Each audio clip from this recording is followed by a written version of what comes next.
Istanbul میں امن تھا نہ ترقی، پانی اور بجلی کا بحران تھا، جگہ جگہ کچرے کے ڈھیر نظر آتے تھے، عوام بنیادی سہولیات سے محروم تھے۔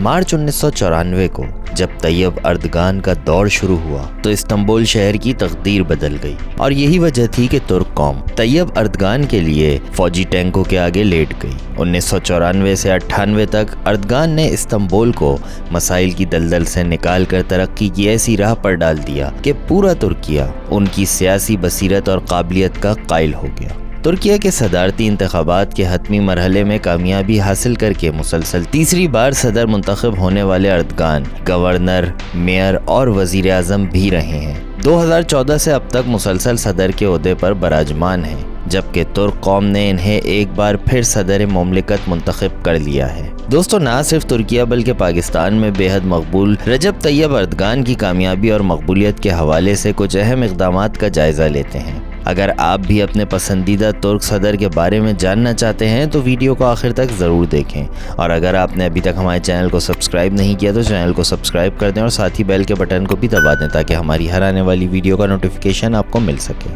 تو ویورز، طیب اردگان کے بارے میں جاننے سے پہلے ہمیں ان کی پہلی کامیابی کی طرف جانا ہوگا۔ کراچی کے ہم پلہ استنبول شہر کا حال بھی 1994 میں شہر قائد سے زیادہ مختلف نہیں تھا۔ یہاں امن و امان نام کی کوئی چیز نہیں تھی، پانی اور بجلی کی سہولیات کا فقدان تھا، جگہ جگہ کچرے کے ڈھیر نظر آتے تھے، لیکن طیب اردگان نے 4 سال میں استنبول کا نقشہ ہی بدل دیا اور مسائل کا گڑھ سمجھے جانے والے استنبول کو جدید اور ترقی یافتہ شہر بنانے کی بنیاد رکھی، جس کے بعد اردگان ترک قوم کی اولین پسند بن گئے اور مسلسل تیسری بار صدر بن گئے۔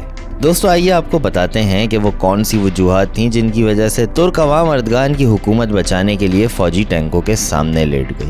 یہ تو آپ جانتے ہیں کہ گزشتہ کئی برسوں میں پہلی بار ایسا ہوا ہے کہ صدر اردگان کو الیکشن میں بہت مشکل صورتحال کا سامنا کرنا پڑا ہے اور مقابلے کا فیصلہ رن ڈاؤن میں ہوا۔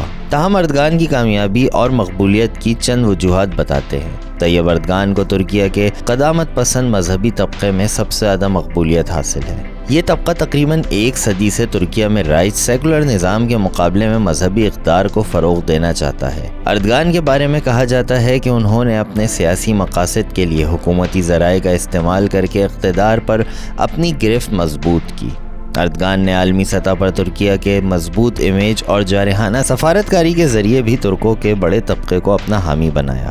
موجودہ حالات میں ترکیہ کے عوام اس بحران سے نکالنے کے لیے اپوزیشن کی صلاحیتوں پر مکمل اعتماد نہیں رکھتے۔ ترک عوام یہ سمجھتے ہیں کہ ملک کو استحکام کی ضرورت ہے، اس لیے اردگان کی موجودگی زیادہ بہتر ہوگی۔ ترکیہ نیٹو کا اہم رکن ہے اور اس اتحاد میں شامل ممالک میں ترکیہ کی فوج دوسرے نمبر پر آتی ہے۔ اردگان کے دور اقتدار میں ترکیہ نے نیٹو میں کئی بار اپنی اہمیت منوائی۔ سویڈن کی نیٹو میں شمولیت کو ویٹو کیا۔ اردگان نے پناہ گزینوں کے معاملے کو یورپ کے خلاف سفارتی حربے کے طور پر استعمال کیا۔ شام میں فعال ترکیہ مخالف کرد گروپوں کے خلاف کارروائیاں کر کے خطے میں ترکیہ کا دائرہ وسیع کیا۔ کرد گروپ کے خلاف کارروائیوں کی وجہ سے اردگان کو ترک قوم پرست گروپس میں بھی مقبولیت حاصل ہوئی۔